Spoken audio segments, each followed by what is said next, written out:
Pour son retour en inédit sur TFX, l'émission 4 mariages pour une lune de miel fait peau neuve. On vous dit tout sur ces changements qui risquent de mettre le feu aux poudres dans le concours des mariés. C'est une petite révolution pour le programme de TFX. À l'antenne depuis 12 ans, 4 mariages pour une lune de miel bouleverse le déroulement de sa finale. Jusque-là, chaque couple visionnait les images de sa cérémonie et découvrait les notes que les mariés juges lui avaient attribuées, avant que ces dernières se confrontent les unes aux autres sur le perron du château pour des joutes mémorables. Cette année, pour son retour à l'antenne, l'émission fait peau neuve, excite les maris. Au sein d'un nouveau château, celui de Santeny dans le Val-de-Marne, les participantes se retrouvent autour d'une immense table pour prendre le thé et déguster des pâtisseries.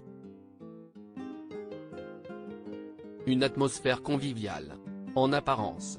Car les mariés juges vont découvrir ensemble les images des 4 cérémonies, les commentaires acerbes et les notes de leurs concurrentes compris. 4 mariages pour une lune de miel, des finales fortes en émotion. Élodie Villemus, la wedding planner qui incarne l'émission depuis 3 ans, n'a pas caché ses craintes face à ces changements. On sait que le vendredi est très attendu dans cette émission, et j'ai eu peur qu'on déstabilise ça. Mais à la fin du premier tournage, je suis allé voir l'équipe en leur disant waouh, assure-t-elle. Les interactions des unes et des autres se font de façon instantanée. Si est plus spontané. Les émotions sont démultipliées, et ça donne une nouvelle couleur au programme, nous confie celle qui donnera toujours ses avis aiguisés et ses notes.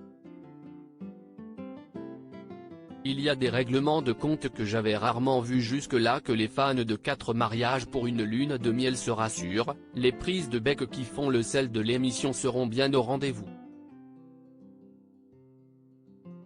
Que ce soit dans le positif ou le négatif, elles n'ont plus aucune langue de bois. Il y a des règlements de compte que j'avais rarement vus jusque-là, dévoile la productrice de l'émission, Andrea Palis. Autre changement lors de la finale, les candidates resteront désormais dans le château au moment du verdict.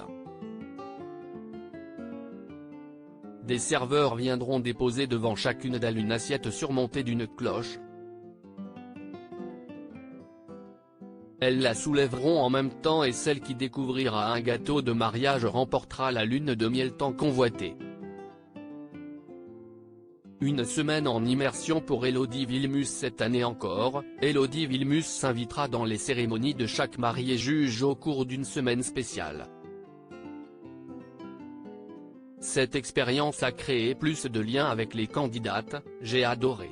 J'ai découvert des mariages de cultures différentes de la mienne que je n'avais jamais organisés en tant que professionnelle, dévoile l'experte. On en trépigne d'impatience. À lire aussi 4 mariages pour une lune de miel, la wedding planner Élodie Villemus se confie sur son mariage, j'avais 23 ans, j'étais un bébé.